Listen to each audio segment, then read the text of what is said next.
Fake Folklore.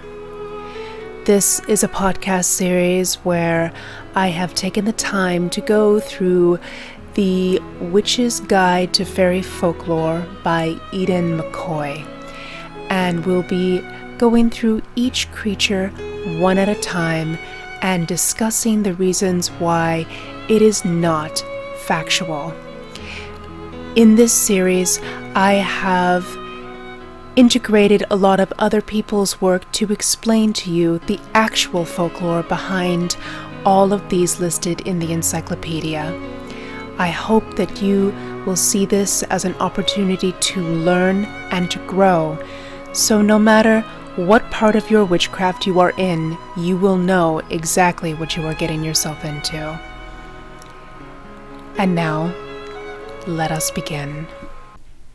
Hello all, and welcome to another episode of Fake Folklore. This is episode 3, I believe, in the series, and we will be in the D's this time.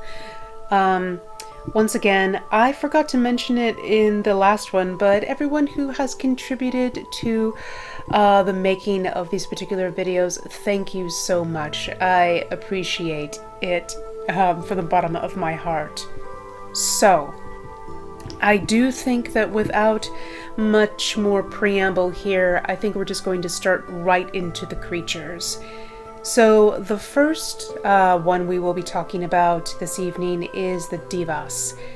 And once again, we are in Aidan McCoy's book, which was a book that was written in the 90s during that very particular witch boom that happened.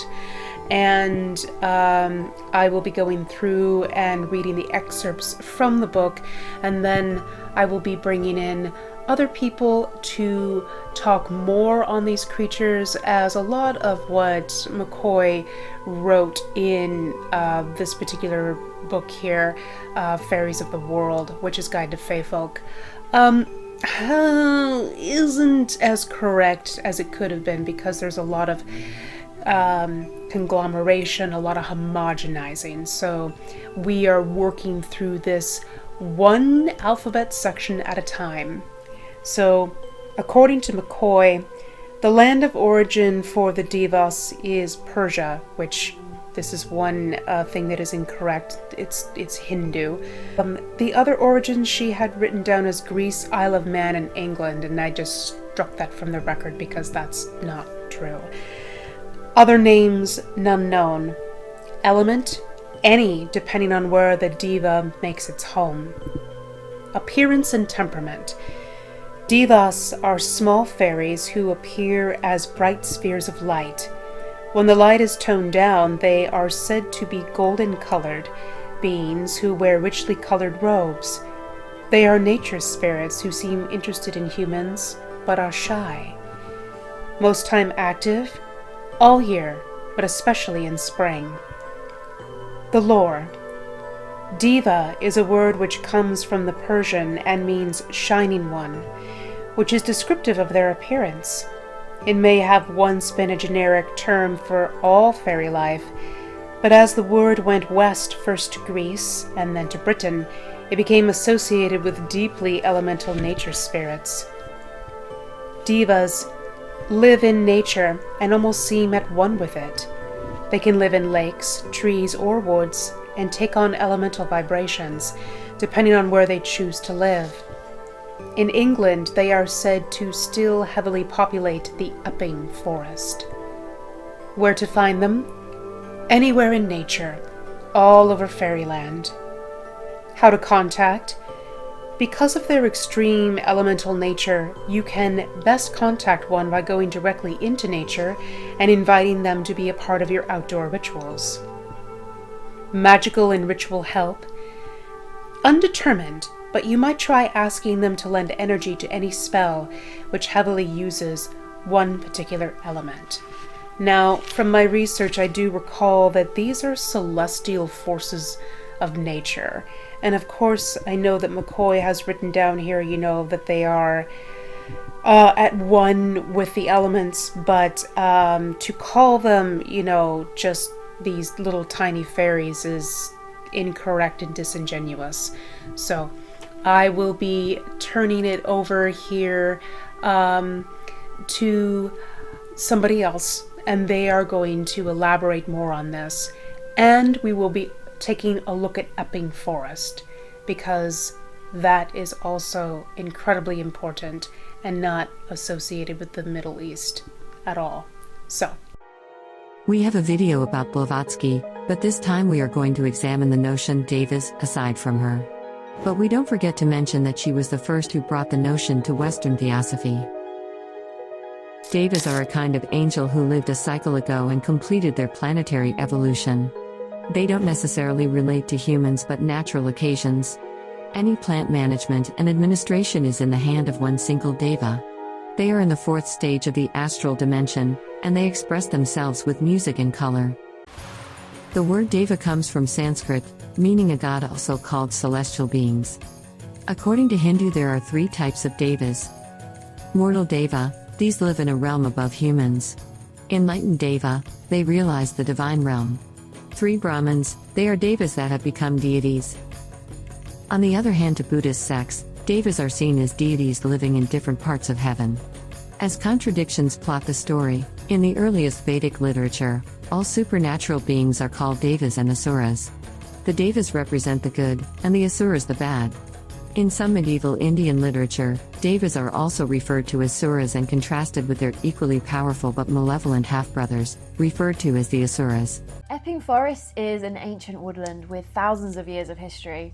And while a lot of the forest is enjoyed by families taking kids out for the day, or cyclists enjoying the sights, or even fishermen trying their luck in any one of the lakes and ponds, it's the dark history that's hidden within Epping Forest that's given the area its notorious reputation as one of the most haunted forests in the world.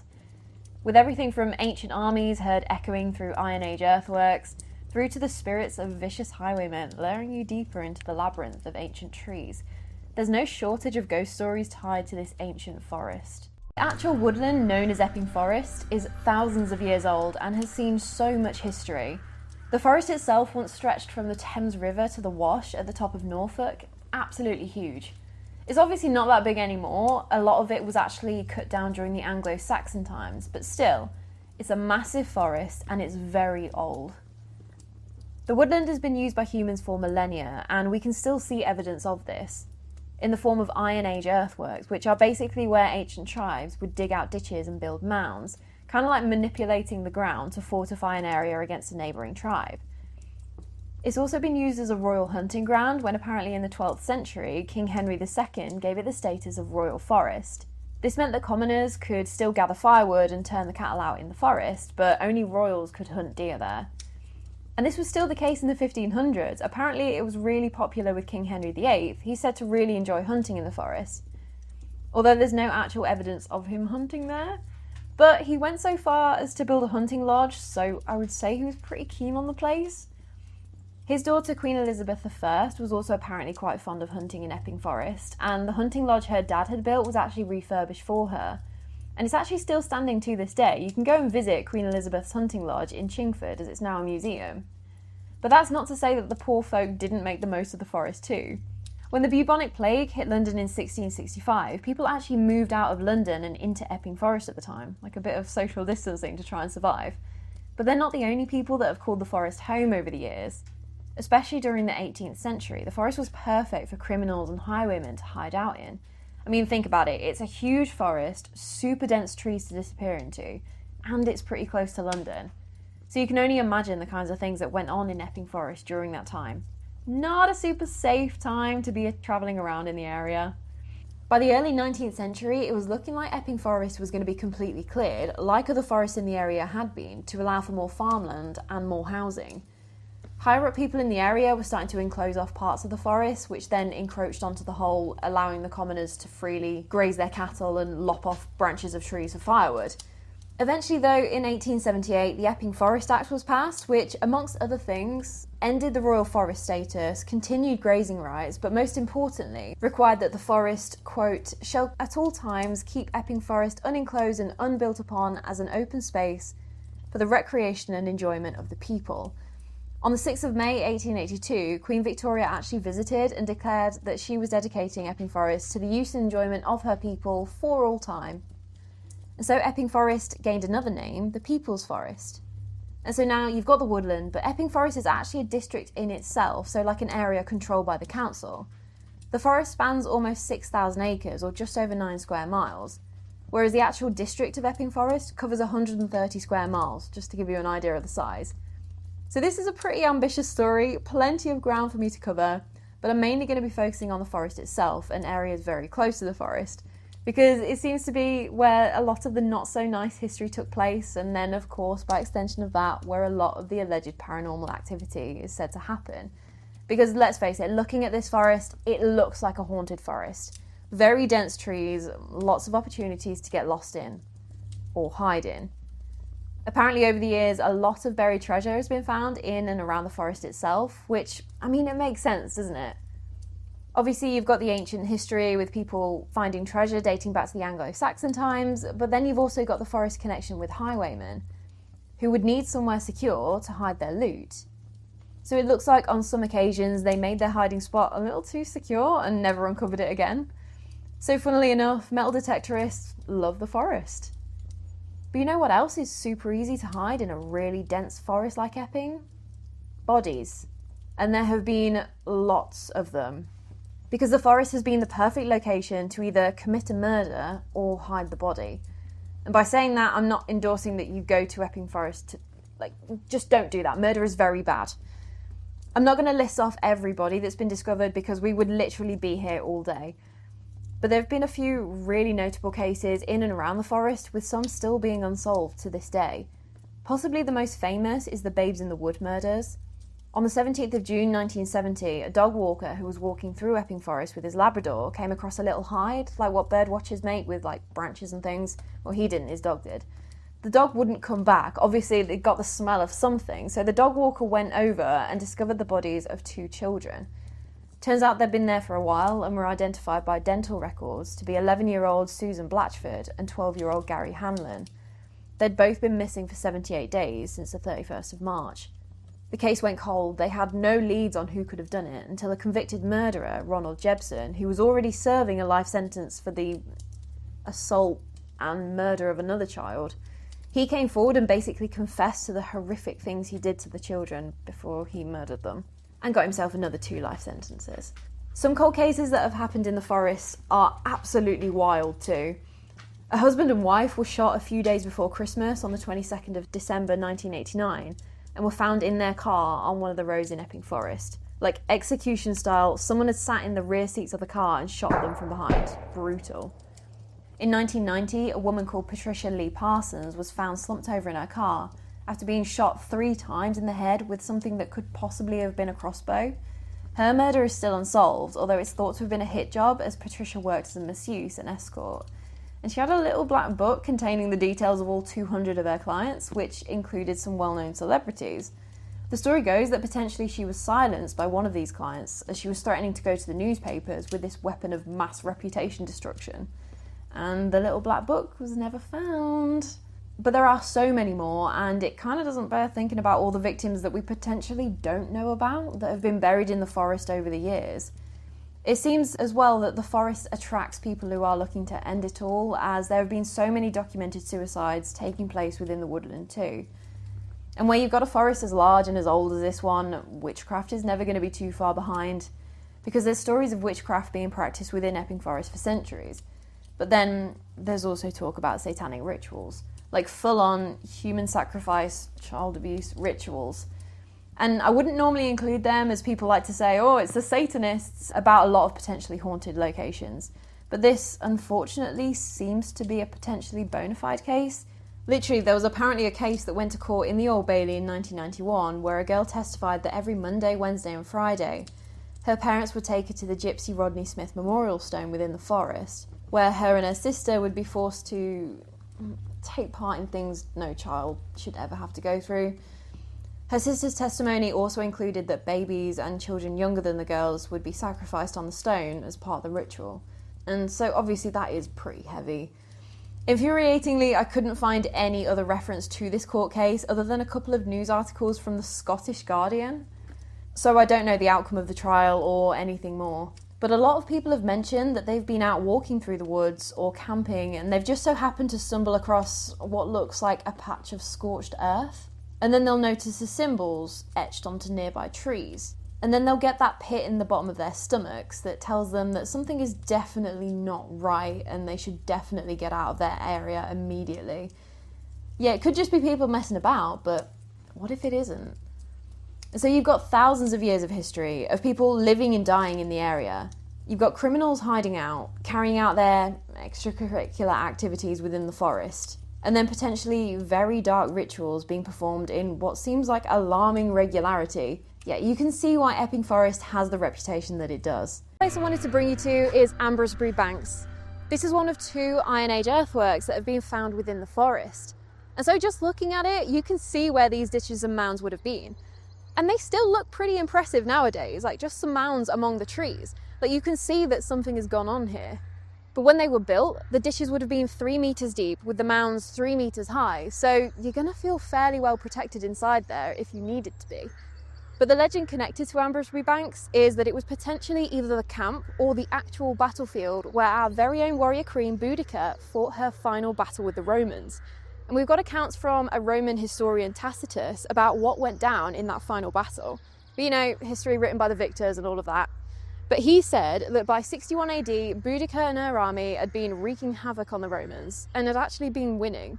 And they apparently outnumbered the Roman army 10-1 in this final battle. The Britons had brought wives and children in wagons to watch this battle. Like, that's how sure they were of this final victory. Kind of like, come and watch Daddy at work, kids, while he slaughters a bunch of Romans. And these wagons were positioned around the edges of the battlefield. But in a way, that would be their undoing. The Britons were driven back by the Romans, but they were trapped by the wagons. The Romans had also slaughtered the ox, so the wagons couldn't be moved, and so killing the Britons was like shooting fish in a barrel. Apparently 80,000 Britons were slaughtered that day, while the Romans lost 400 men. After the crushing defeat, some accounts say that Boudica got sick and died, but others say that she and her daughters ate poisoned berries and killed themselves. And so that's the legend, but it seems to be quite widely accepted nowadays that this final battle didn't actually take place here and was actually potentially in Manchester, which is besides the point, but I grew up like 5 minutes away from Manchester. So why am I all the way out here to talk about the battle? Thing is, we just don't know for sure. Like, there aren't any reliable accounts or evidence to say for sure.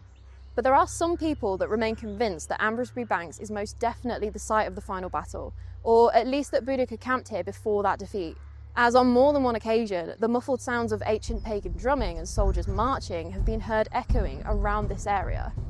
Some people even claim to have witnessed the figure of the warrior queen herself wandering the mounds. Is this actually Queen Boudica and her army? Or is it someone else, maybe from the time that these earthworks were first built in 500 BC? Or are people seeing what they want to see, knowing the story attached to this part of the ancient forest? Who knows? Iron Age earthworks within the forest, which is where we are now, is known as Loughton Camp. And it's thought that somewhere along the banks of these earthworks, a very not nice man used to hide out here, Mr. Dick Turpin. And he's pretty much the most infamous highwayman in English history. But he wouldn't just use the forest to hide away in. He would actually hold up carriages that travelled through the forest roads and apparently would just terrorise the local people. And there's one story that says that he once broke into an old woman's home and forced her down onto her own hearth and started burning her, basically torturing her until she gave up where she was hiding her gold coins that he then relieved her of. But the thing is, while it seems that Dick Turpin was quite fond of this particular area, we don't know for sure. There are loads of other areas within the forest that claim to be the actual hideout of the highwayman, but we just don't know. And I think the reason that it's become a bit murky is because Turpin kept returning to Epping Forest again and again. While he was part of the violent Essex gang, and afterwards when he struck out on his own and went freelance. It was close to London, so it was convenient, but it's super thick and dense, so easy to hide in, which, again, convenient for a criminal. And it was during one of these times where Dick Turpin was hiding out after trying to avoid being arrested for another fatal shooting that he was caught up in, where he murdered a man called Thomas Morris within the forest, who had recognised him and was about to hand him in to the police. You know when police say, oh, don't approach this criminal, they're like thought to be armed and dangerous? This is why. And so now people have reported witnessing the figure of a man dressed in a long black cloak and a tricorn hat. who they believe to be Dick Turpin, both here at Loughton Camp and elsewhere in the forest. Sometimes he's seen riding his faithful horse, Black Bess, galloping across the forest, and sometimes witnesses claim to see a woman holding on to Dick Turpin's waist while he's riding away. She's got an iron grip on his waist, but her feet are basically dragging on the floor. The stories say that this is the old woman who's trying to reclaim her stolen gold coins after Turpin took them from her. Epping Forest was used as common grazing ground. They actually created a bunch of lakes and ponds within the forest alongside the natural bodies of water that cattle could use to drink from. Over the years, even more pools were created, with some being the result of World War II bombs being dropped in the area. And so now there are over 100 ponds within the forest, and some of them you can fish from if that's your kind of thing. But there's one that's earned the name the Suicide Pool. Don't really think I need to give you much explanation on why it's called that. But the story goes that this particular pond was the little midnight rendezvous of a young couple. And these were the standard star-crossed lovers. They loved each other and wanted to live happily ever after, but they came from two different backgrounds, and apparently the families would never approve the match. So they decided to be together for eternity instead, and walked into one of these pools, never to surface again. Other versions of this story aren't quite so romantic, saying that it was the girl's father that followed her out to this pool, saw what was going on, and got so angry that he drowned his daughter in the water, and then the heartbroken fella drowned himself to be with her. But either way, apparently after these deaths, the water turned black and sludgy, the plants around the pool wilted and died, and animals would refuse to come near this particular body of water. Which, I don't know, it kind of just sounds to me like what would happen if two bodies were left to rot in what is basically standing water. Like, it's got nowhere to drain off. But either way, apparently this particular suicide pool now has a super evil atmosphere, and it's very negative and dark. And if unsuspecting people get too close to it, potentially they feel compelled to take a forever dive, even if they've had no inclination of suicidal thoughts before. Allegedly, a woman in 1887 jumped into this same pool, and not long after that, a serving girl called Emma Morgan killed herself and her baby right here in the water. Even the paranormal author Elliot O'Donnell said he was doing an overnight investigation next to this pond where he saw the residual echo of a murder happen right in front of him, which ended in the victim's body being thrown in the water. And if you're looking at this pond that I'm standing next to thinking, Claire, that water isn't very black, then well done you, because this pool isn't the one I'm talking about, as far as I know. And that's because no one actually knows where this infamous killer pool is. Which, that's throwing some major red flags, you know? How do you know that it's got a weird vibe? How do you know that wildlife avoid the area if you don't know where it is? So you can pick one, you can't have both, because otherwise your story doesn't make sense. In 1959, there was a letter printed in the Essex Countryside magazine, where one reader was asking for the location of this supposed suicide pool. In the next edition, someone said she was sure that it was the Wake Valley Pond. But then in the next edition after that, there was a writer that said, nope, it's not Wake Valley. I know exactly where the pool is, but I'm never going to tell a soul. And it was this letter. This woman claimed that the reason that she wouldn't let anyone know the location is because the area was wicked and dangerous. And apparently it was her that had been saying all this about the water being black, the animals dying, and how the pool entices people to come in and kill themselves. So what do you think about this one? I think I can see from the point of view of not wanting to share the location of this alleged suicide pool, because it seems like people flock to areas where other people have chosen to end it all, so it just becomes this vicious cycle, a bit like the suicide forest in Japan. And Epping Forest doesn't need any help in that department. People come to the woodland to do just that anyway. But then also, it makes a better story, doesn't it? If you say this place is evil and dangerous, but then you give people exact coordinates, people are going to go check it out for themselves. Naysayers and skeptics are going to say there's nothing going on here, and it kind of takes a bit of the creep factor away from the story, doesn't it? And like I say, Epping Forest really doesn't need any help in giving out exact coordinates to prime unaliving locations. In 1907, there was a book published called Lays and Legends of the Forest of Essex. And in this book, there was another story, this time in poem form, of a suicide involving one of these pools. The story goes that a young serving girl called Kate had fallen in love with a guy called Sir Edward of Alderton Hall. They'd got it on, Kate had got pregnant. The thing was, Edward was engaged to be married and he wasn't about to break off his wedding plans. So on the night before the wedding, Kate decided to kill herself and her baby daughter by walking into the pool. She's shouting into the wind, Edward, forgive him, I die. And he's there partying hard, last night as a bachelor, but he can hear this shouting. Not because she's in earshot and no one else can hear her. The morning after, he goes out for a morning walk and just so happens to head in the direction of this pool, where he finds the body of Kate and their illegitimate child. At that point, it's quite sad, but in a horrible way. Well, at least that's that problem dealt with nice and easy. So life goes on. Edward and his now wife Alice have a son together. and one day this son is out gathering flowers with his nursemaid. The poem goes on to say that the very best flowers are over near that same lake. Obviously the son and nursemaid have no idea of the history. They go over to the banks of this lake when the nursemaid sees the apparition of a baby tangled in the weeds. She freaks out, gets the heck out of there, leaves Edward's son alone. The son also sees the baby and reaches out to try and help her. Apparently their hands meet and Edward's son is pulled underneath the water where he drowns. Back at Alderton Hall, Sir Edward, obviously he's grief-stricken, but the poem kind of says, I don't think it's relief for the guilt he felt, but it's definitely like Edward went on with his life feeling like he'd definitely atoned for how badly he'd handled the whole situation with Kate. And so while the specific pools may not be general knowledge, it's probably a decent idea to just avoid the water where you can. While I was doing the research for this story, there were so many accounts of fishermen who were set up for some night fishing, having to bail halfway through because of something weird happened or they just got too creeped out by the atmosphere. One place that doesn't seem to be in any dispute about how haunted it is the main road through Epping Forest itself, Epping New Road. And there seems to be a lot of activity centering around the Wake Arms roundabout. There's everything from a headless motorbike rider through to phantom horsemen galloping down the road. Obviously, some believe that this horseman is, again, Dick Turpin. Another phenomenon that's been reported multiple times along this road is that phantom figures will step out in front of you while you're driving, causing you to almost swerve off the road. You'll get out just to check that that person that you almost definitely hit, like there's no way that you didn't hit them, only to find absolutely nothing there at all. In some reports, it's the ghost of a young girl dressed in white that will just step out in front of you onto the road. But then other times it will be a man covered in blood, running out the tree line straight towards your car.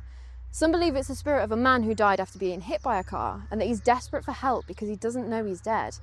And while I couldn't find any specific names, it's not beyond the realms of imagination. This road seems to be notorious for fatal accidents, everything from hit and runs to actual car collisions. What a journey we've been on today, right? And I don't think we've even really scratched the surface of the size of this area and the amount of hauntings that have apparently taken place here. There are so many ghost stories and so many reports of people in the forest seeing and hearing things that they just couldn't explain. Everything from seeing shadows out the corner of their eye, following them along the paths, right through to actually being pushed by something unseen. One thing that so many people report, both visitors and locals, is the creepy atmosphere that the forest has in some places. Like you'll wander into a clearing late at night, maybe having a few drinks with the lads, but you're still very much with it enough to notice the absolute deafening silence. That there's not a single sound of any kind of animal, which in a forest of that size is very unnatural. Unless, of course, there's danger very close by. But maybe it's danger that's not of this world. So if you do decide to take a wander through Epping Forest, especially at night, make sure you don't go alone. Partly because it is a big place and a dense forest, you might get lost. Partly because you might experience something you can't explain, and it's always good to have a second opinion. But also partly because you never know what you might stumble across, or who. So the next thing we are going to talk about here, and I apologize if I say this incorrectly, but Dindshenchas. I do believe this is an Irish word, so difficult to pronounce, and I haven't really heard it spoken yet, so my apologies. And according to McCoy, the land of origin is Ireland. Other origins none known, other names unknown. The element is fire. Appearance and temperament. The Dindshenchas are dwarf fairies in the service of the Irish goddess Aine, who is both a cattle goddess and a goddess who protects women. They have been said to shapeshift into any form to help avenge women harmed by men. They also guard cattle. Most time active, unknown. Lore. It is unclear whether the story is about the Dindshenchas avenging wronged women or merely a wish fulfillment thought form or not.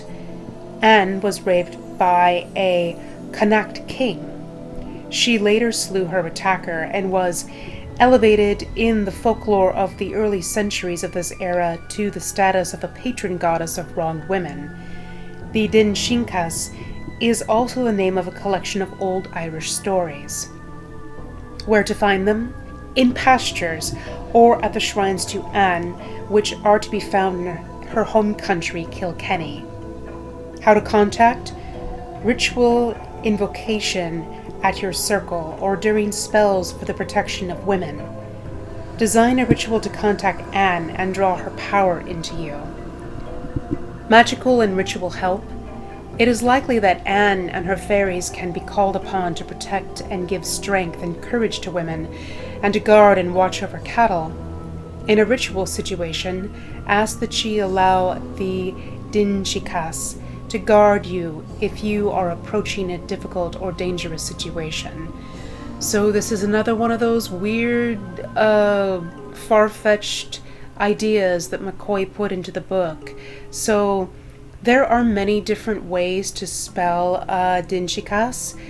McCoy has spelled it Dindshenchas.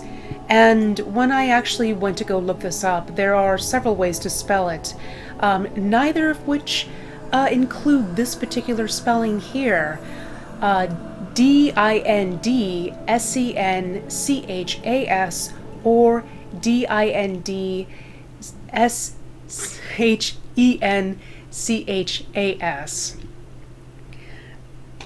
which, she left the D out.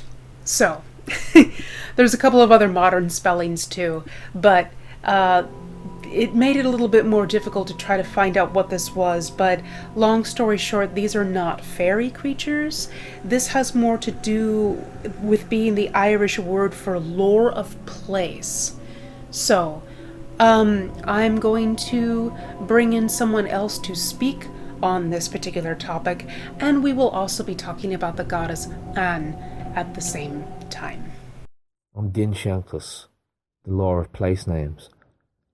Warriors, learned men, and the elite were expected to know the real or the purported history of local places as preserved in their names. The bards and the filly, classes of elite poets who were charged with keeping records of the histories, were required to know the lore of place names and be able to answer questions and recite poetry as a mark of their profession. Dindshenchas means lore of noble places. It is made up of a series of about 176 onomastic poems, along with a number of prose tales depicting ancient legends connected with the origins of Irish place names. There is a distinction made by scholars between the poetic of metrical Dindshenchas and the sections comprising prose Dindshenchas. The content of the Dindshenchas is of significant antiquity, having first been passed down through the oral tradition of the bards and filly for centuries before being written down by scribes and monks during the Christian period.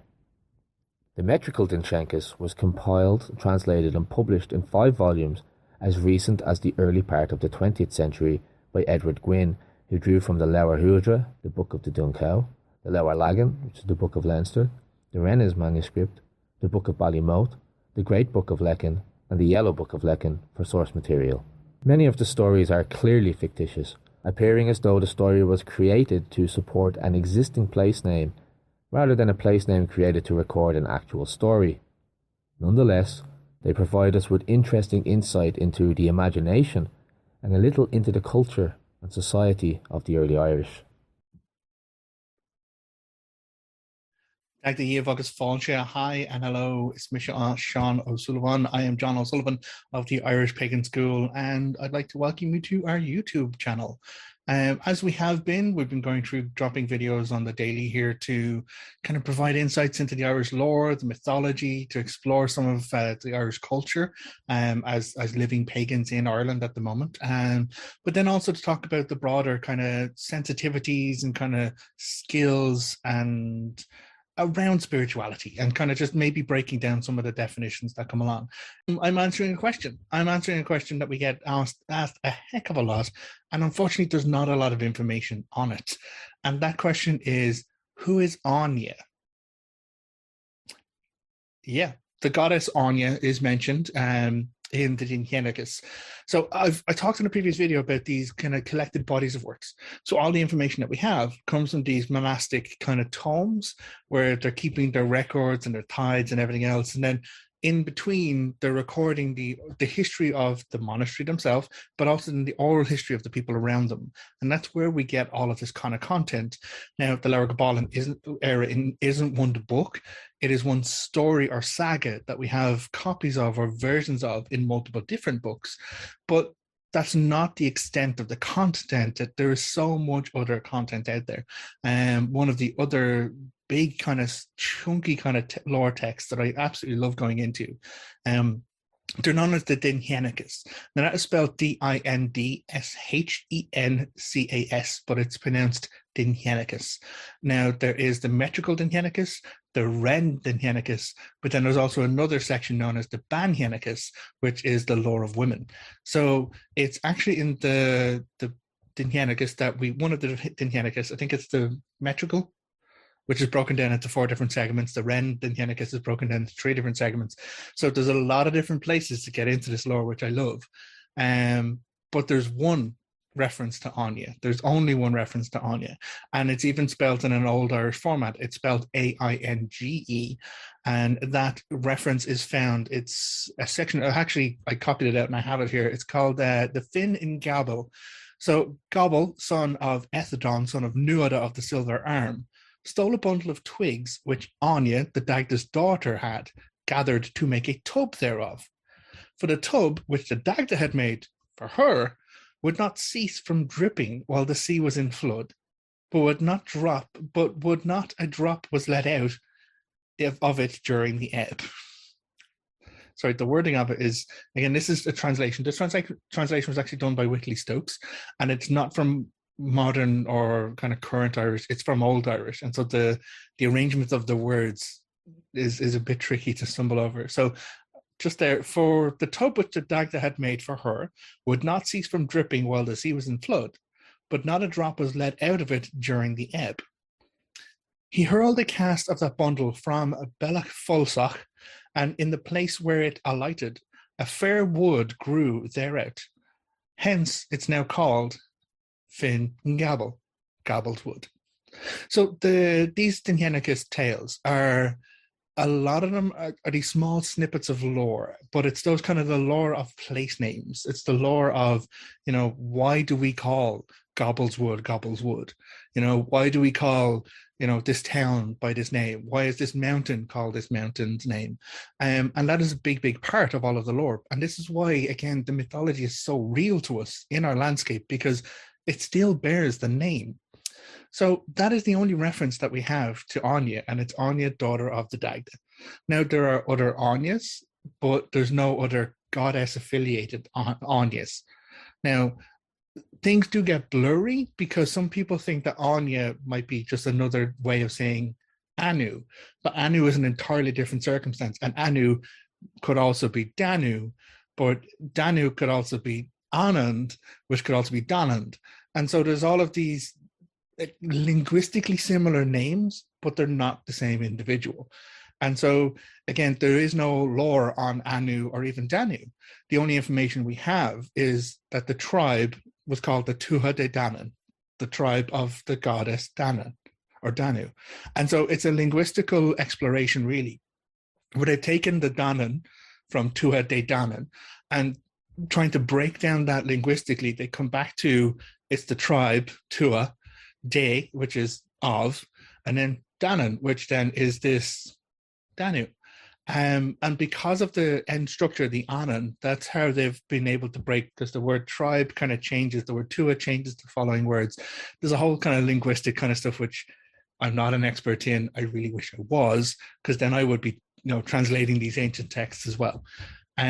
But that is kind of where things come from. Like, there is no mention of Lear. In fact, Monaghan MacLear, one of the other non-Tuatha De Danann deities, in fact, but a deity who's very much recognized in all of the Irish lore and around because of his influences.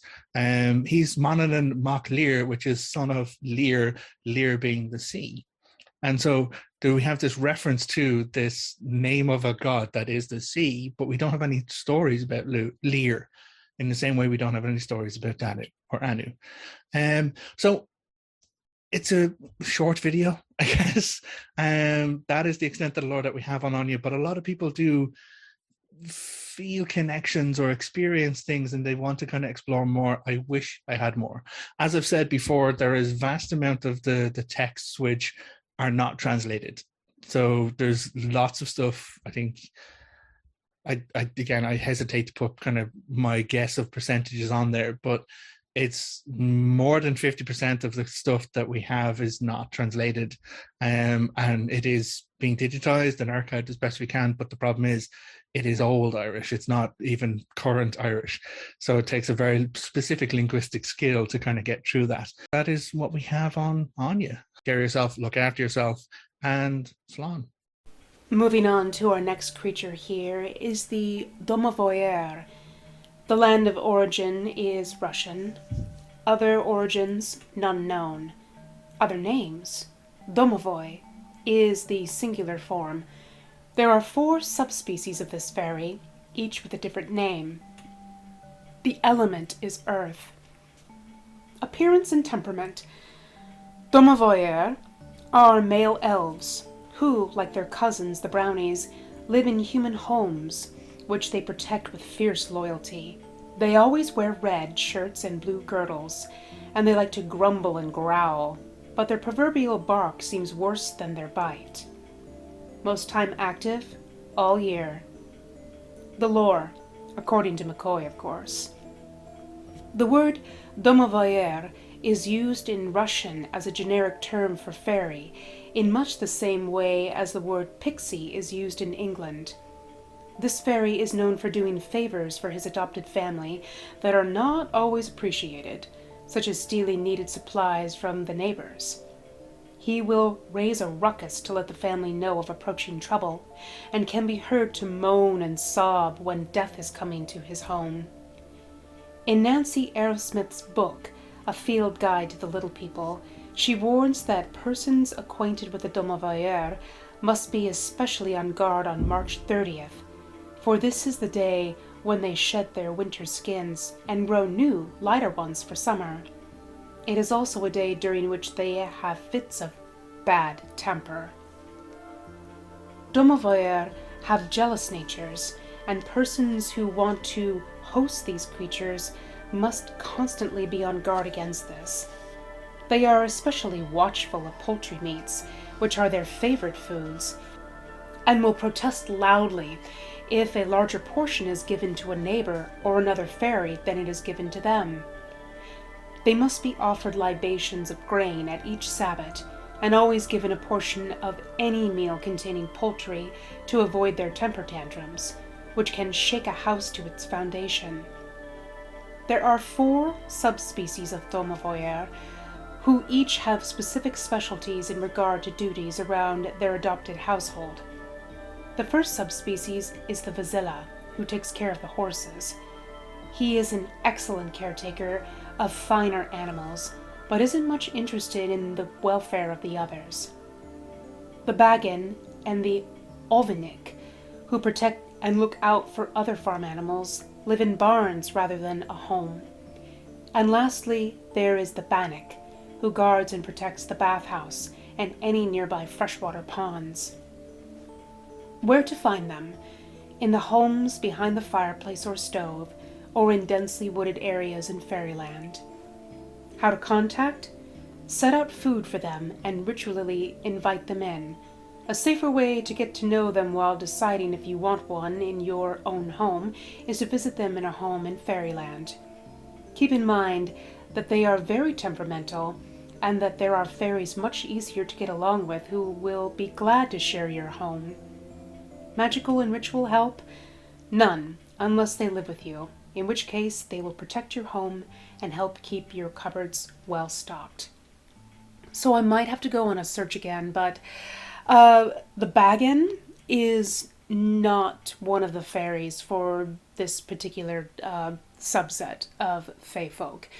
And this is another one of those things that McCoy is just like, oh, like only if you want to work with these fairies. But Domoviyr are Russian household spirits, and they do seem to be attached to families that are Russian or in that region because, there's a lot of sharing of lore within those regions. But either way, I'm going to turn it over to someone now, and we are going to discuss a little bit more on the Domoviyr. Good day, dandelions. If you feel lonely, space is never empty in Slavic mythology. There is always a spirit in every corner and spot of the world.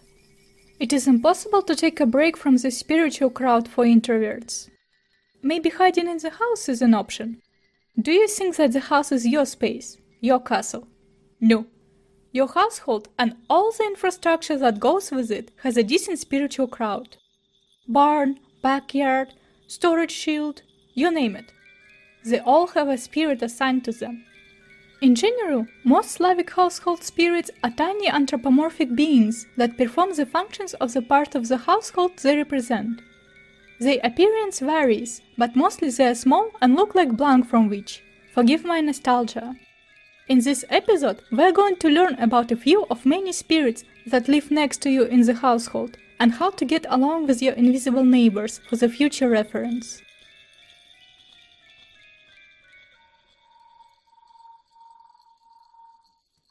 Domoviyr. There is no Slavic house without Domoviyr. The noun dom means home, which gives a thorough hint at the nature of this spirit. Domoviyr is the kind and caring soul of the house, the most people-friendly creature from today's list.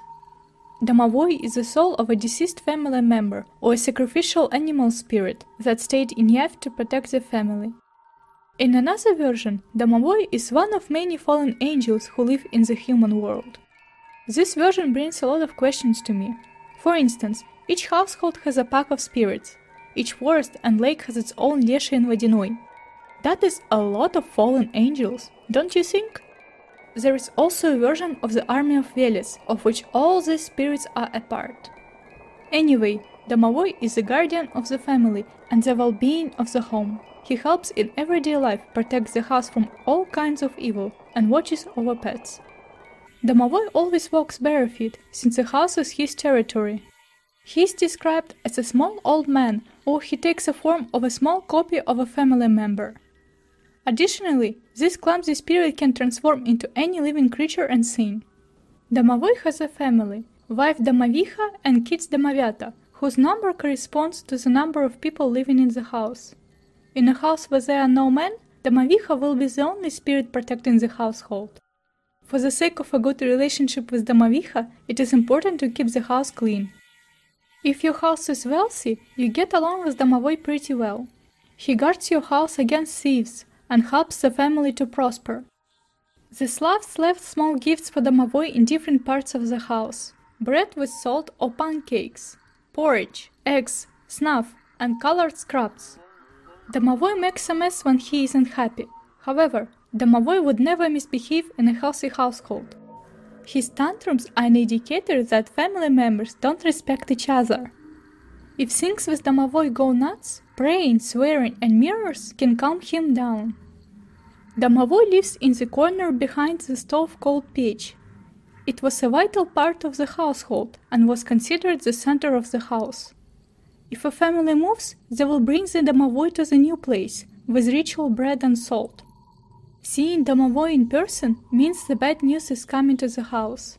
Before the devastating event, like a disaster, fire, or war, Domovyrs of all houses in a town would gather outside for a meeting and howl. It's called Domoviy's cry. In some East European areas, Žeravik and Domoviyr are one merged spirit. Ovinnik. In the Slavic household, there was a building called Ovin, where straw dried. Guess what? It had a spirit supervisor, Ovinnik. Ovinnik is described as a small grumpy old man, or a fuzzy creature with glowing multicolored eyes. He can transform into animals and humans like Domoviyr. Besides, Ovinnik has a partner, Ovinnica. She also would be referred to during the ritual entrance prayer. The Ovin's nature, where fires were a common occurrence in the life of the Slavs, determined the complex attitude of this spirit. On one hand, Ovinnik protects the barn and the bread from bad things happening, and helps take care of the sheaves and the grain in the oven. He is there to scare the dark spirits away, and frequently has conflicts with Bannik. On the other hand, if a Vinnik is mad at the house owners for the negligent attitude to sheaves or the lack of respect, he can burn the barn. If you frequently mention the spirit without a proper reason, he will get annoyed and will make a terrible mess in his territory. And if you work in the oven during certain holidays, you are in trouble. The first sheaf brought from the field was thrown into the fire as a gift to a Vinnik. Also, Slavs sacrificed a rooster or pies to this spirit. Slavs would stay away from the barn as much as possible. Hardly anyone would risk staying there overnight without a Vinnik's permission.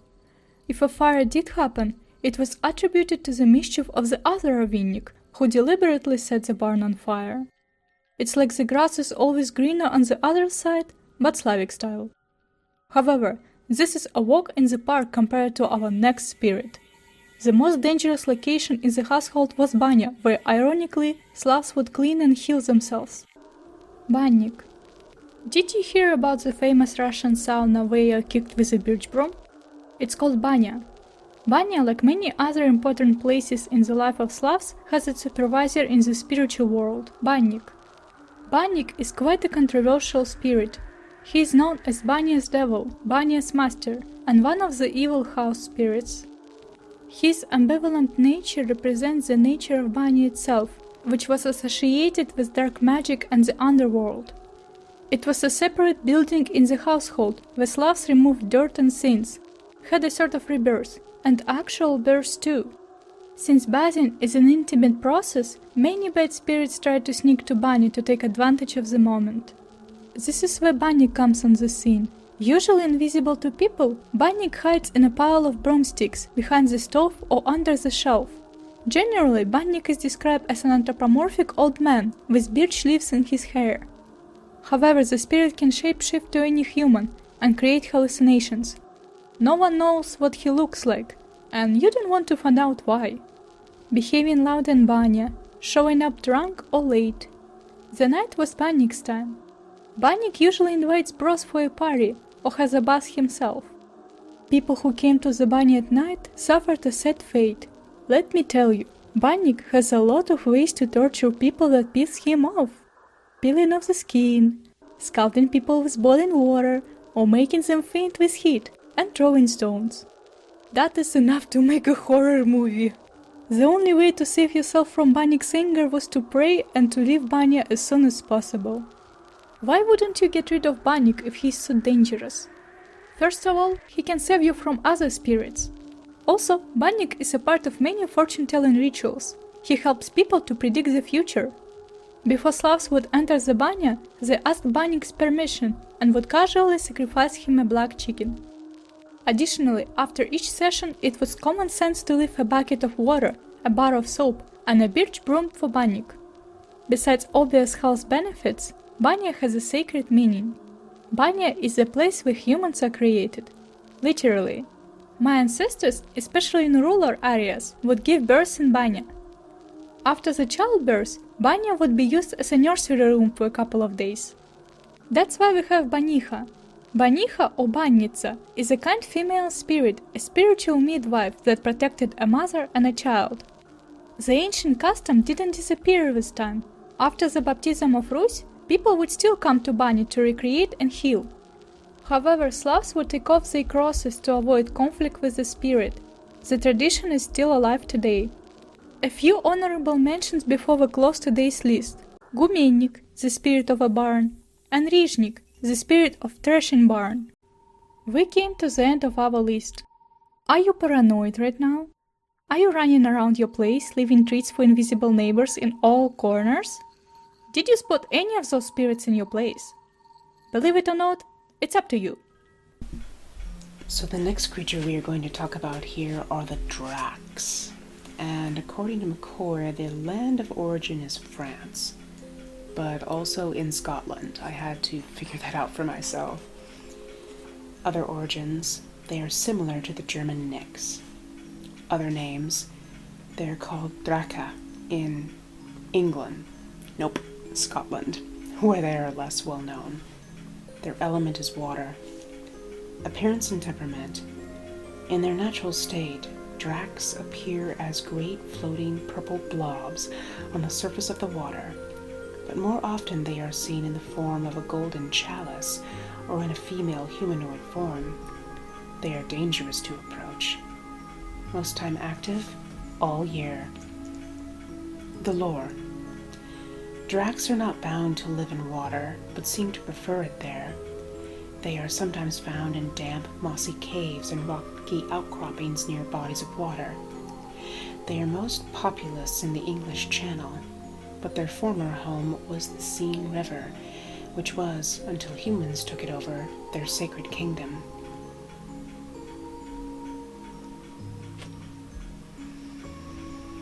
It is still believed that they retain a capital city under the Seine. Dracs are always on the lookout for human males, whom they take as mates. One way they lure them is by appearing as beautiful women, but more often, when they play on the surface of the water, they take the shape of a golden chalice, which they know will be highly attractive to avaricious humans. When unsuspecting men reach down to grab the prize, they are dragged under to the Drac kingdom. The Dracs love their water world and have been seen floating down rough water on wooden plates with the same delight with which humans would float on a raft. Where to find them? In the waters of France. In Fairyland, search for them by the Western Sea. How to contact? If you really want to meet one, try making a call to one while in Fairyland and at the Western Sea or other body of water. It is best not to go close enough to allow one to touch you.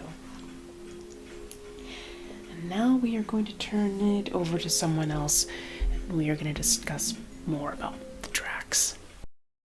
One clear, bright morning in the Scottish Highlands, a woman was busy washing clothes in a slow-moving yet icy cold river when she beheld a curious sight. Coming down the river, like a miniaturized boat, was a small carved wooden bowl. The woman stepped further into the cold water, but as she lay her hand upon the bowl, it morphed into a hideous and horrifying creature, and before the unlucky washerwoman could scream, she was dragged beneath the flowing water and never seen again. She had been the prey of the Dracae. The Dracae are dark-willed water creatures, sometimes referred to as fairies, but more commonly thought to be spirits. It is said that they could be found in both the Scottish Highlands and down near the border. The Dracae is particularly adept at shapeshifting and can appear as almost any everyday object. They use this ability to lure in their would-be victims.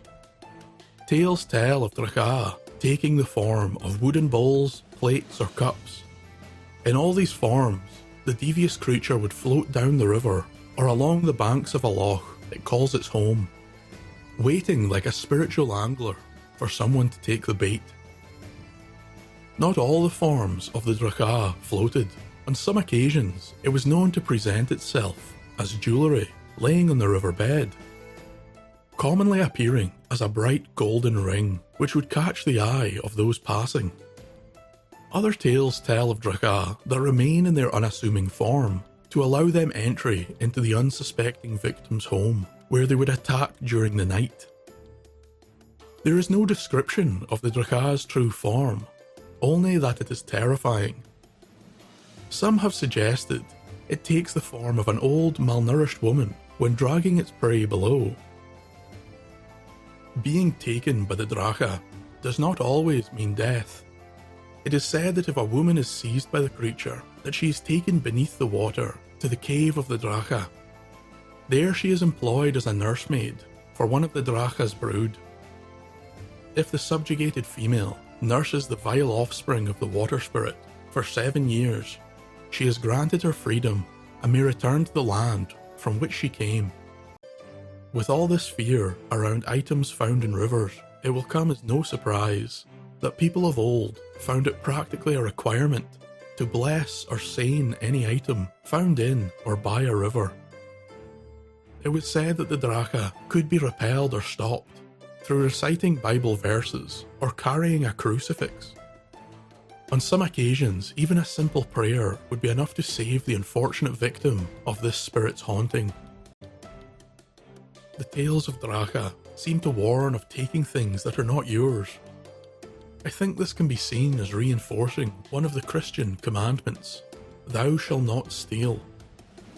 It's possible these tales had a different context in the pre-Christian era of Scottish history, but certainly from the tales I have found, the symbols of the church could quickly and simply rid you of this foul spirit.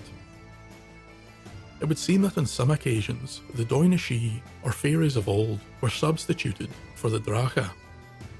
In these tales, the woman they stole away would be taken to a hill or fairy mound, as opposed to the underwater caverns of the Dracae.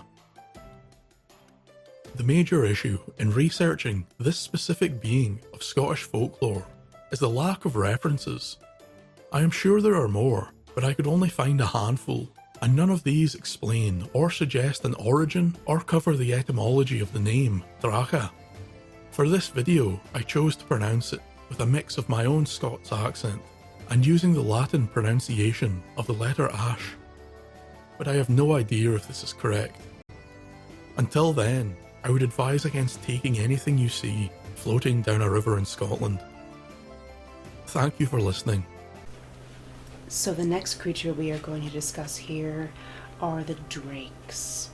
So the land of origin, according to McCoy, is England, which it isn't. It's Germany.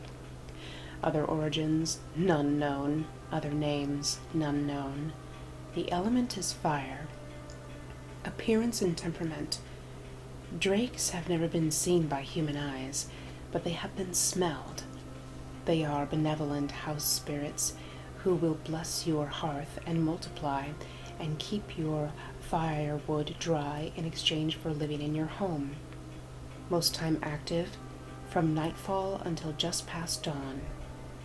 The lore. Dracs are very kindly, and not one of them has been known to react negatively to human mistreatment. If they are not welcome, they just leave. The only drawback to a drake is that they do not smell good at all. The odor they produce has been described as a cross between rotten eggs and a dirty chicken coop. Where to find them? In wood piles, at hearthsides, and in deep woods with very old trees. They prefer rural areas. How to contact? Invite them to your hearth, and they will probably come. Leave food and provide warmth and respect to keep them. If you don't have a fireplace in your home, then provide one for yourself and them in your astral home. Magical and ritual help. Aside from helping provide you with dry firewood, a drake can lend energy to any spell done in the fireplace, which makes their capacity to aid you almost unlimited. Now this one was a little bit more difficult as I couldn't find anyone who was actually discussing these creatures.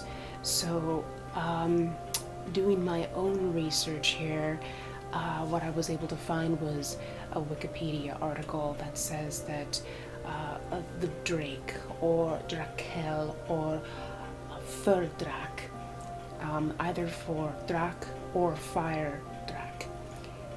In Oldenburg, also Drake, is a household spirit from German folklore, often identified with the kobold, who I believe will be discussing in later episodes, or the devil, both of which are also used as synonymous terms for Drake.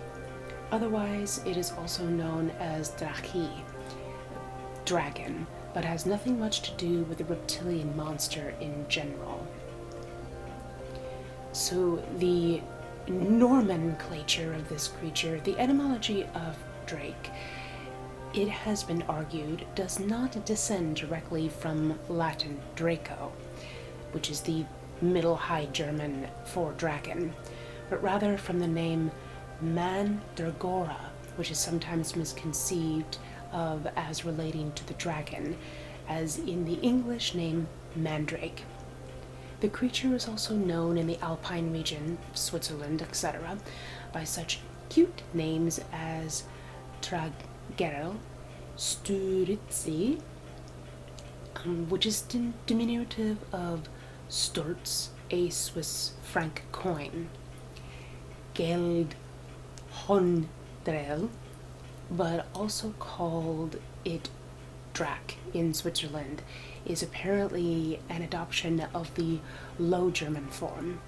This local house kobold exhibits an overlap with the alpine field dragons, as well as conflation with the lucky mandrake, called Avalon in German. While named Tragerl, also used in Austria, has been folklorically connected to these sprites perchant to carry goods or riches to its owner. The similarity of this name to Drac, which is German for dragon, is also noted. The drake is known under various other names. Some names given to the drake hint at its elfish or kobold descent, such as Alf, Albert, Alp, Alrun, Kolbak, Koberchen, Pukos, and Erdul Hinlen. Earth chicken. Names based on clothing are typical for both drake and kobold.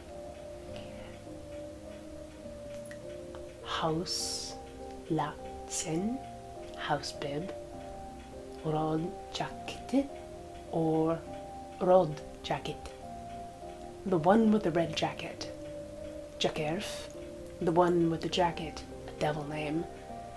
Langvarm, long doublet, and Kort Valenskin, little short doublet. Yet other names are rather proper names, like they are also given to the kobold or even the devil, such as Marten, Marche, Luce, Ole, Stepchen, Stepchen, or Stiefchen, Hanschen, and Federhanschen. It's been a while since I've dabbled in German. So, the appearances of the Drac is very variable. Although humanoid shape is attested as mannequin, sometimes with a red cap and a red jacket, the Drac predominantly takes the shape of an animal. Especially frequently mentioned is the appearance of a cat or kitten, be it black or brown-black, even a so-called devil cat, or of a chicken, be it black or even wet. Such a dragon chicken is sometimes capable of laying silver eggs. In the latter case, 2 per day. Other attested bird shapes besides bird in general are the partridge, a grey hawk, an owl, and a jackdaw. The Drac might also appear as a calf, a 3-legged or fairy, hare, a wingless red snake, or a black ant. The Drac might take the shape of an animal by day and that of a kobold by night. Or it appears as a chicken inside the house and a fiery appearance outside of it. Various fiery appearances are also typical for the Drac when it flies out at night. A shooting star, meteor, will-o'-the-wisp, or lightning flash might thus very well be the Drac. The fiery appearance of the Drac, it too variable to describe exhaustingly, thus only a few examples shall suffice. It might appear as a fire column or fire pillar, as various objects with a fiery tail, a broom, a glowing ball, a star, as a fiery red lump, a firelight, a fiery grain sack, and quite frequently as a fiery boom with a broad head, a big head like a stovepat, or surrounded by blue firelight. Other appearances are more like animals, such as a fiery snake, cat, or chicken, or being with a big fiery head and a long black-blue tail, and being with a big dog head and a glowing snake tail. Where the Drac is flying, everything burns down. Because of that, it is regarded as an omen of firestorm. The Drac might also burn down its owner's house if it feels mistreated.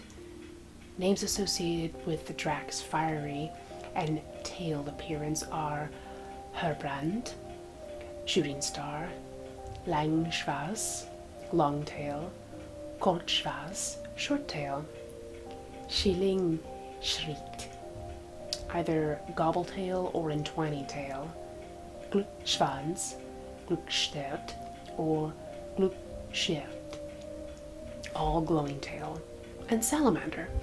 It further is accompanied by infernal sulfur stench.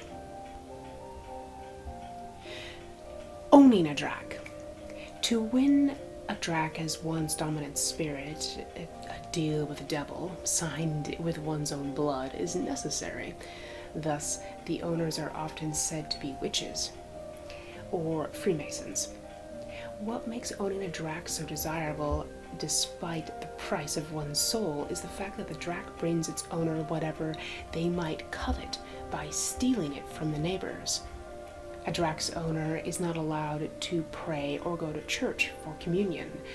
The Drac will take every third owner back to hell. There are several types of Drac. The first is the Dracae, or money dragon, which brings its owner money, gold, and treasures. Might also show where the latter are hidden. In accordance to both activity and appearance, other names for the Drac are Geldhonendel, money chicken, Tragarf, carrier, and Stulitzi, money. The money it brings can be spent, but will return to the owner without fail. Owning a Drac can be bound to owning a specific taler, which will always return to its owner, if not sold lower than its value. Otherwise, it can only be inherited or given away as part of a dowry. Occasionally, such as Thurum Punts, fire pokey, might also be enclosed in a glass bottle. Owning a Drac makes the process of dying very difficult to its owner. Placing the dying person on the dunghill or placing dung under the dying person's pillow is the only way to ease dying for a Drac owner. But even then, the Drac might still scratch its owner's face. Contrarily, a sudden death might also be the fate of a Drac owner, particularly as it kills its owner by various means if it believes its owner is lived too long. People who get rich quickly are said to have a Drac. The Drac brings its money load through the chimney or the skylight. Sometimes this load also can be horse dung turning into gold afterwards. The Drac carrying gold or money appears distinctly colored, red hot, half red, half blue, blue generally, or when carrying a particularly big amount, black or dazzlingly yellow, or flies particularly low. For this job, the Drac expects to be well fed with millet gruel, though to be placed on the stove, the Drac dwells inside. If the feeding ceases, the Drac can't fulfill a task, or its lair is discovered. Then the Drac will escape, never to return again. When the gruel is burnt, then the Drac rages in the stove so that it seems it would soon explode. Another is the Getreidendracae, Korndracae, or Weissendracae, crop dragon, grain dragon, and wheat dragon respectively, which is also known as Roggenkatze, rye cat. This kind of Drac accordingly brings its owner loads of cereals. When doing so, its color is blue, grey, black, or variously colorful. The Drac usually transports grain in an eggshell or a nutshell. Sometimes it carries so much that it has to throw away a part of its load during its flight. The Drac often appears as a wet or freezing chicken at the wayside. If someone takes it home to warm it by the fireplace, it will bring cereals to show its gratitude. The third type is the Butter Dracae, butter dragon, Milch Dracae, milk dragon, or Croak Dracae, quark dragon. Accordingly, this Drac brings its owner milk or dairy goods, among them cheese and cork, but never the good one. The milk might look like cherry stones, though. It might even bring all ingredients needed to bake a cake: cream, butter, and raisins, etc. It sucks other people's cows dry so that they only give blood instead of milk. In the shape of a squirrel, it sits on a cow when the cattle get milked. Stealing butter is rather difficult for the Drac, as it needs to visit 100 villages to gather a spoonful of butter.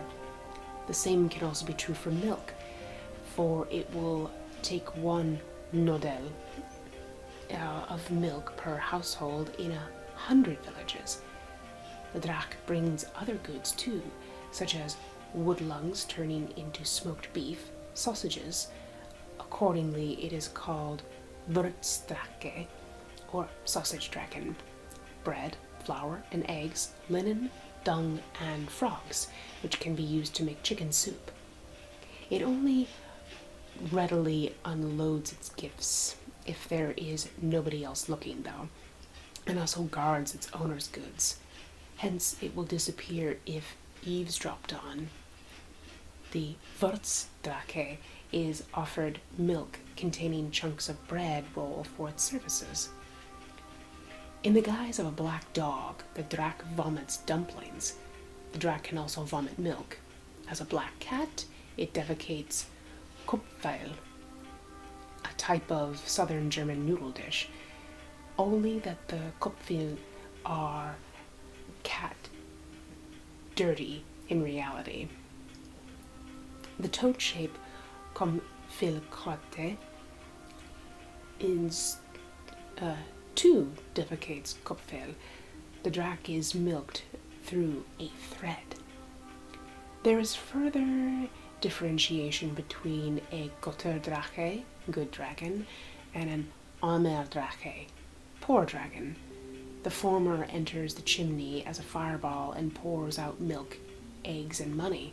The latter appears as a long boom.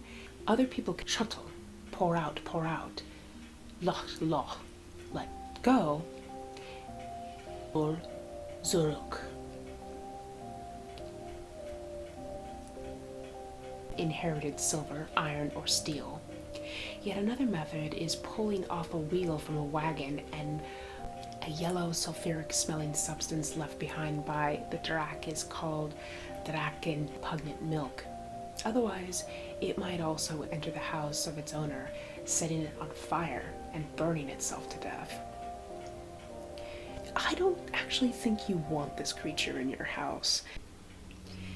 So there's something else that McCoy put into the book, which is the Druze, which she made a synonymous with the Dryads, but I couldn't find any corroboration for this.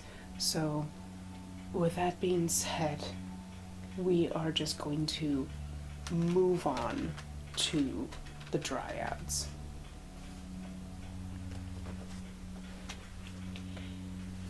The Dryads. Their land of origin is Celtic countries, which, this is incorrect, it is Greece.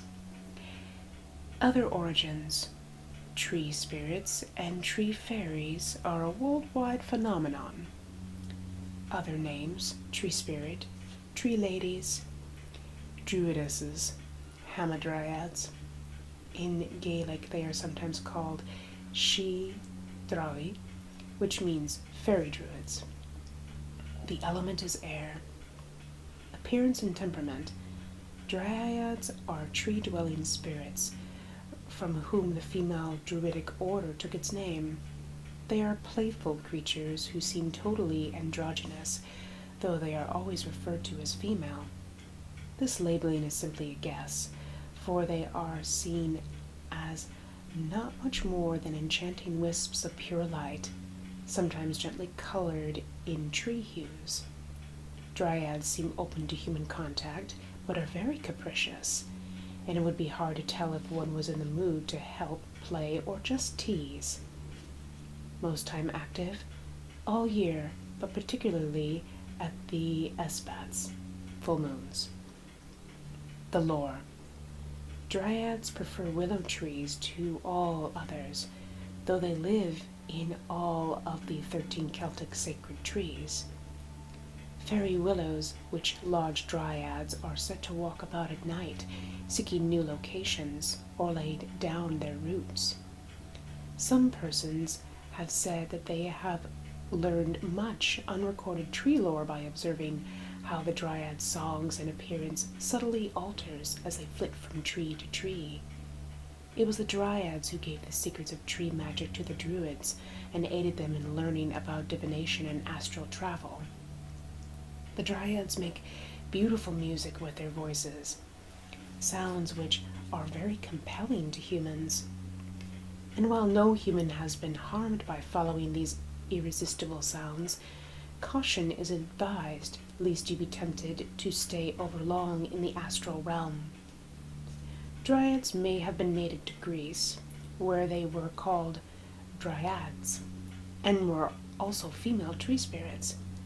The most famous Greek dryad was Daphne, who was pursued by Apollo and turned into a laurel after repeating a prayer to the virgin goddess. The Greeks also had male tree spirits known as Drues, and tree-bound fairies called hamadryads.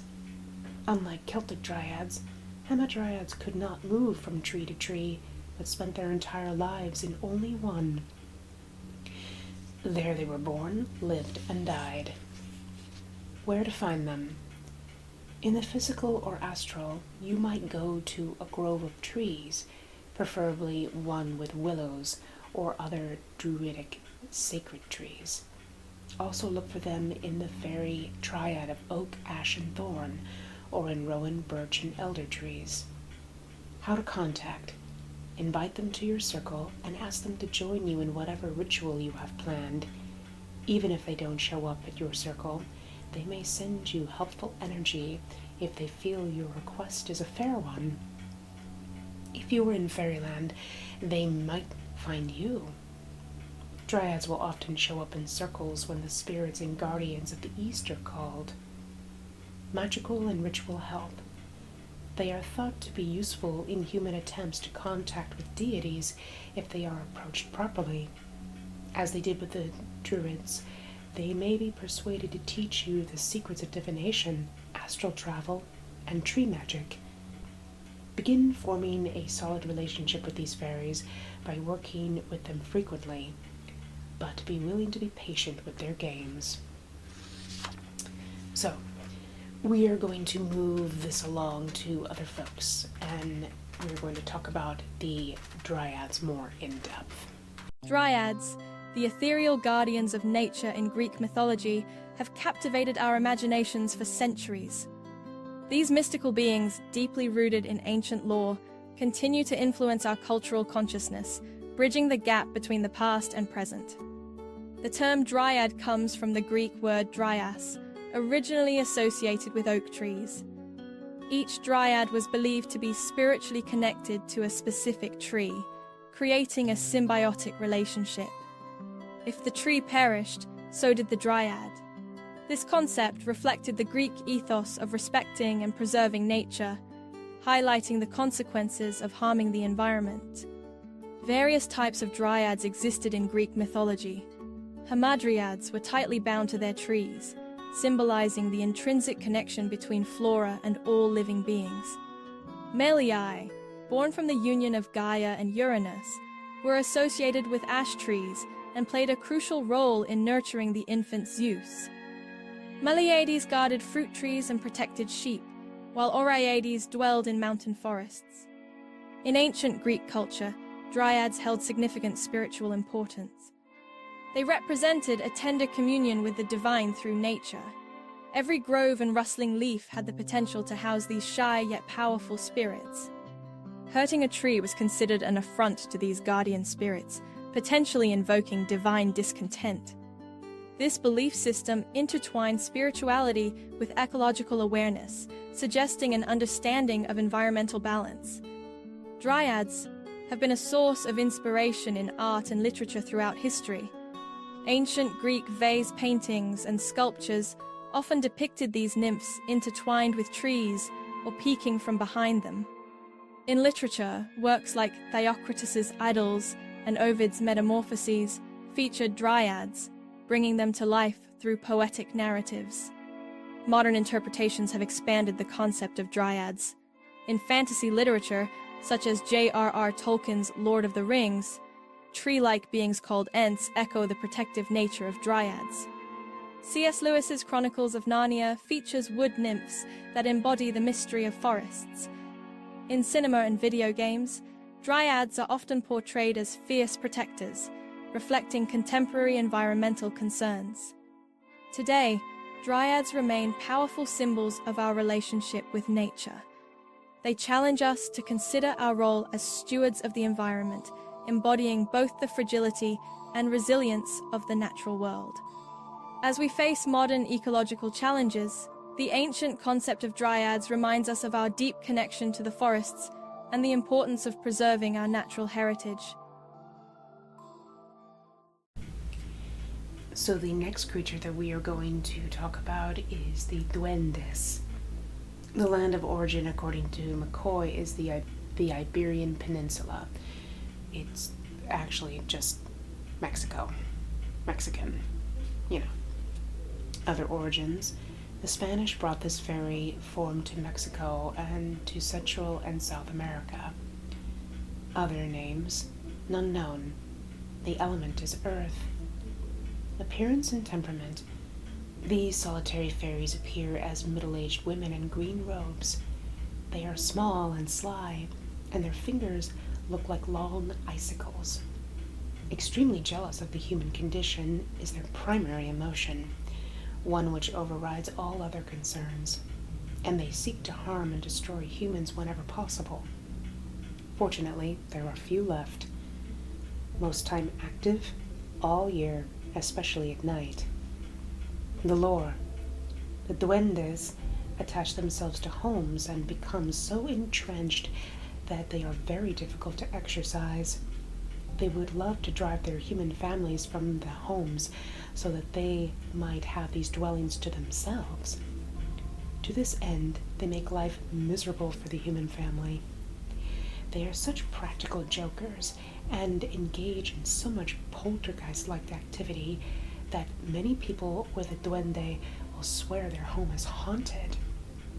They especially like to throw things and move furniture about.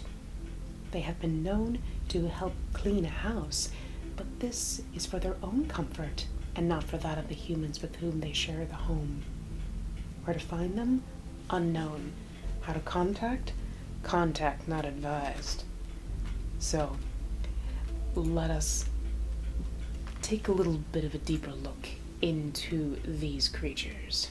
Hi and welcome to my YouTube channel. My name is Alejandra. This is my first YouTube video ever, so I'm really nervous. I don't know what to say. Please be nice. I'm just gonna go ahead and get into it because I don't really have an intro, but in today's video, we're gonna go ahead and talk about duendes. Primero, I want to preface this video by saying, please take everything I say about duendes in this video with a grain of salt.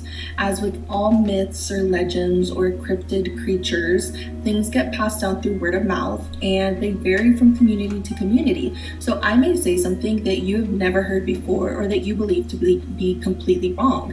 And that is okay. The information that I found is from the internet. It is not set in stone. It's just information that I found and I'm passing on to you in a video meant for entertainment. In Mexican folklore, duendes are humanoid creatures that are small in stature. They've got some sort of supernatural knowledge or power. They're also elemental beings and protectors of nature.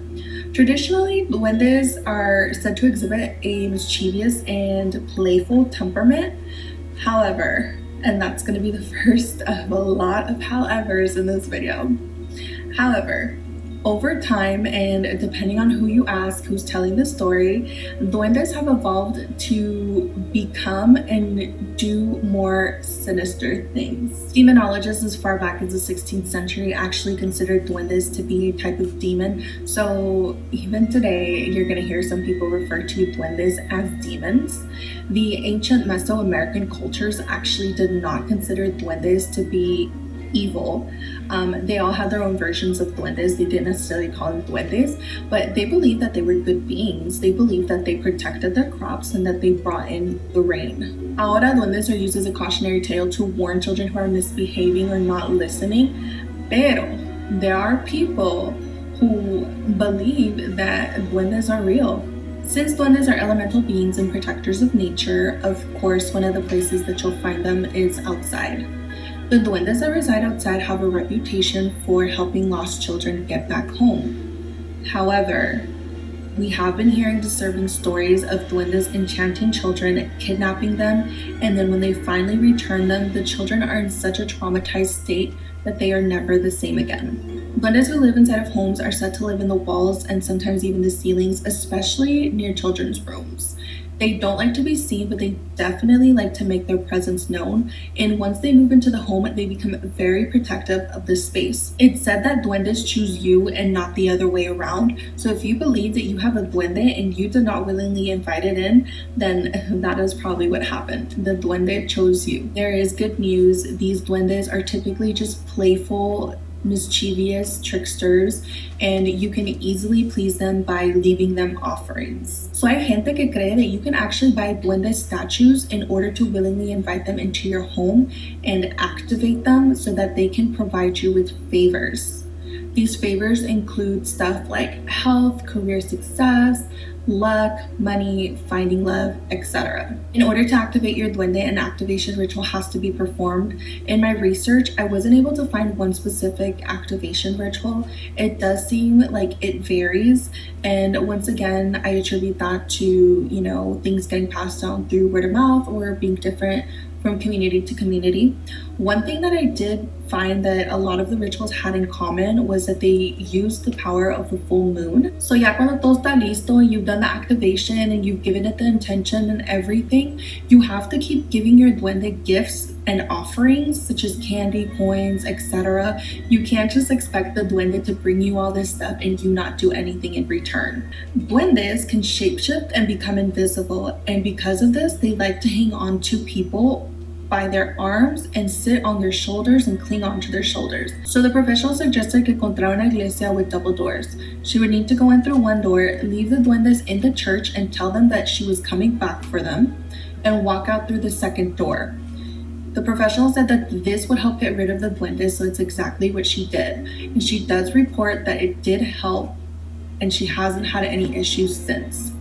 Now, she also goes on to say that you need to do your research. You don't need to bring these things into your home if you don't know what you're getting into. So I wasn't able to find a definite answer on how to get rid of the duendes. Much like the activation, information varied, and there were many things that you could do. Suggestions I found included doing what our Twitter user did, which was essentially tricking the duende by giving them an impossible task that couldn't be completed, meaning they would just never come back to your house. People who believe that duendes are demons believe that you can bless your home and this should get rid of them. Now, some people in my TikTok comments suggested that doing something disgusting is going to make the duende want to leave. So there's that. Okay, this one is about tricking the duendes so that they don't come back home. It says, my mom told me to get rid of duendes, leave a basket woven, and ask them to bring it back full of water. And because it's woven, the water leaks and they can't come back because they can't fulfill the task. Okay, now this one's scary too. It says, my aunt got kidnapped by one and wasn't seen for days. After that, she came back with any knowledge, and ever since she didn't speak or walk and started aging really fast. And a couple years ago, she passed and no one ever knew exactly what happened to her. All I know is that she was a beautiful woman and she was always happy. After what happened, she couldn't do anything by herself and she acted like a zombie without any real emotions. That is really sad. that is really sad and really, really scary. Just because traditionally duendes were good creatures. Hasta se decía que there were no bad duendes. But it seems like we're hearing more and more stories of bad duendes. So, real quick, the next creature that we are going to just kind of gloss over here real quick is the Dunters. So this was actually written in here by McCoy, saying that this is another name for the red cap. Now, the red cap is a creature that we are going to be discussing in a much later episode. But I just wanted to take the time to say that I looked to try to see if Dunter was another name for a red cap, and I couldn't come up with anything. Most of the sources that I found were not credible. So I'm going to say that this terminology as another word for the red cap is not true. I don't know where she got this, but I don't think that this creature even exists or is even a synonym for red cap. Well, hello there, and welcome back to Fabulous Folklore with me, your host, Icy Sedgwick.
And finally, the last creature that we are going to be discussing here is the Dybbuk.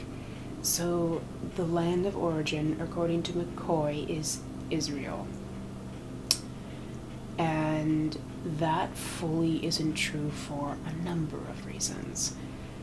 The first being that Israel is a place that was not established until the 1940s. It's Palestine. So, that is the first thing to keep in mind. The second thing to keep in mind is that Israel, of course, likes to put forth this ideology that they have been, basically an ancient city since time innumerable, and it's not true. It's Jerusalem, and like I said, the land that they are on is Palestine. So we just need to get that out of the way first.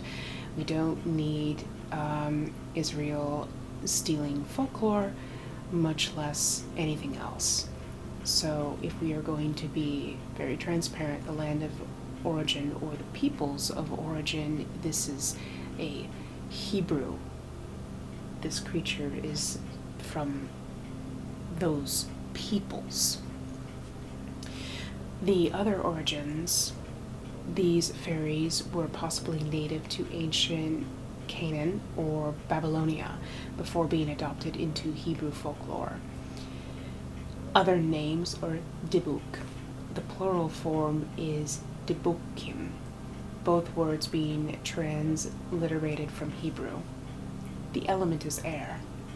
Appearance and temperament, the Dybbuk has no corporeal form. It is a spirit only, and is of neither male nor female gender. Their sole purpose is invading the bodies of humans to cause them to do evil or make mischief. Most time active, all year. The lore.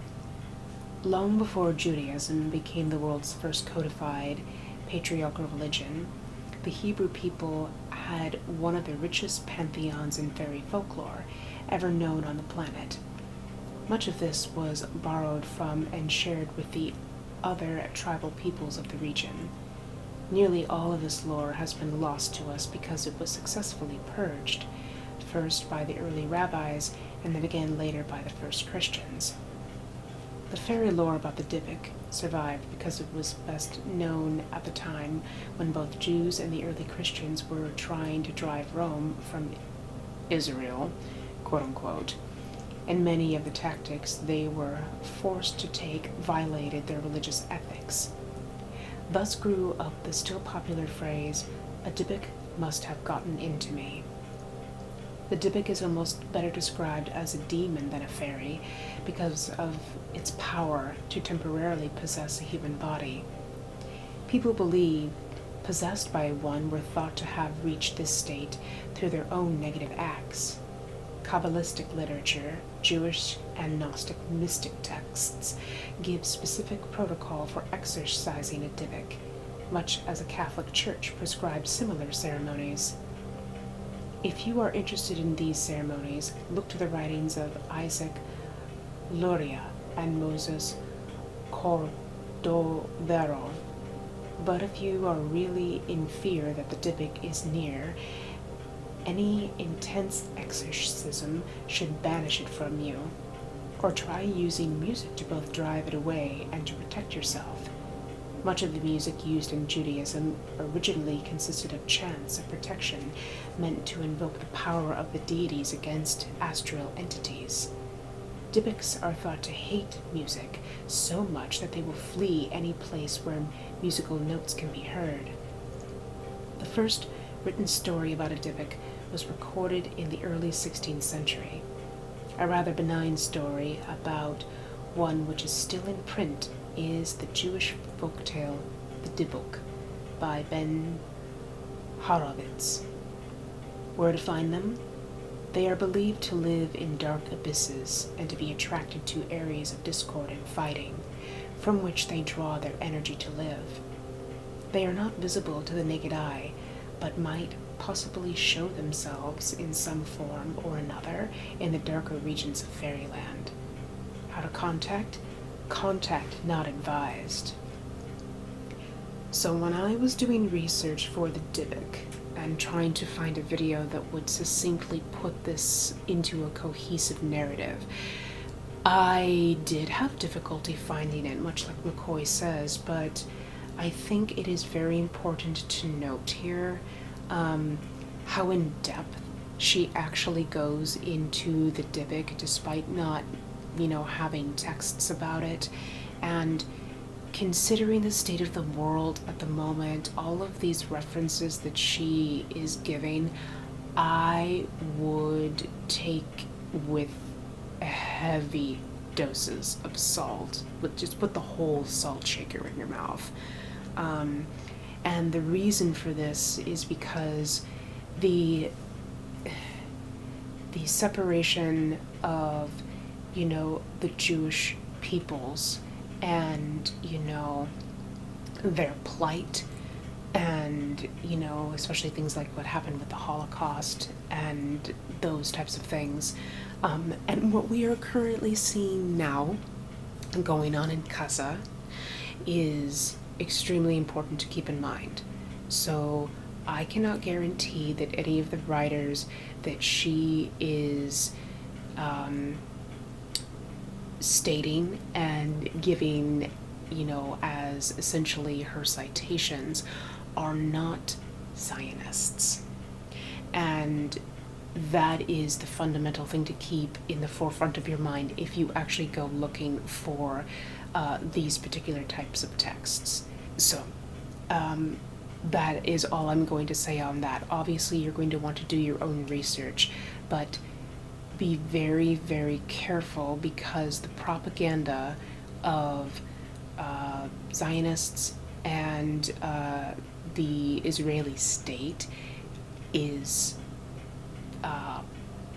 pretty damn good. And there's actually no guarantee here as well with McCoy that she didn't have,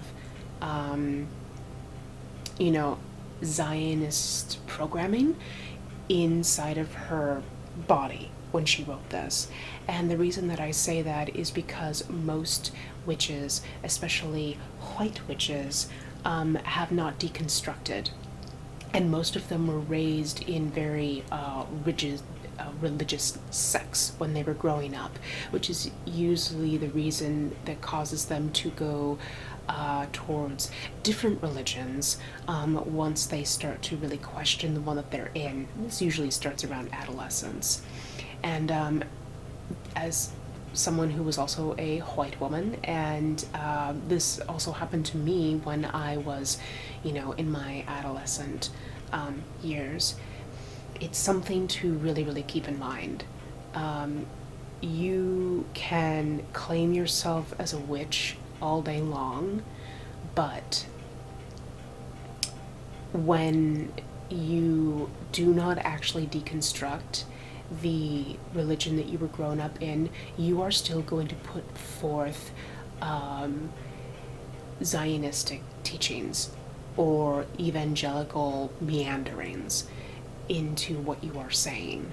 And throughout this book, I think we can kind of see examples of that, because the term demon or devil or exorcisms and things like that crop up very frequently. So that tells me personally that another issue with McCoy is that she did not decolonize her mind. She did not deconstruct. She did not do that last step to fully break away from the indoctrination she more than likely experienced as a youth. So, anyway, I am going to now turn it over to the only cohesive video that I could actually find on this particular topic. And, yeah, let us continue.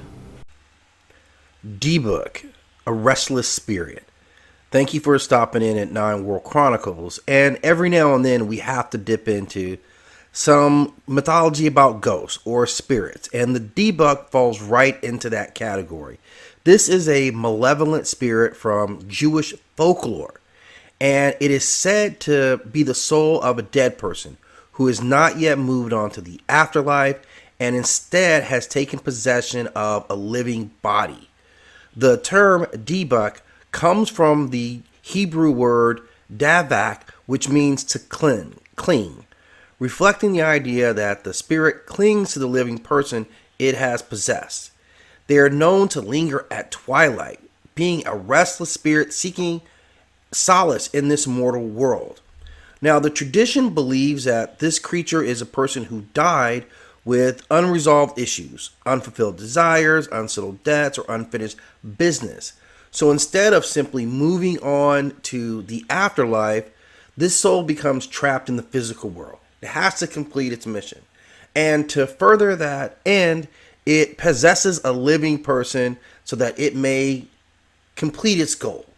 But this is a fearsome, very terrifying creature. They're considered to be very angry, and it is often depicted as such, a malevolent force seeking to harm the person it possesses or the people around them. So this isn't just a harmless force who takes care of his business. It is said that this entity can cause illness, madness, and even death in its victim. And in some versions of the retelling of the story, that it is actually just a vengeful spirit seeking to enact revenge on a person who wronged it in life. So however you see it, this is all the way back to ancient Jewish mythology and folklore of a Dybbuk, who was something clearly to be feared. You can see how fearsome these creatures are here.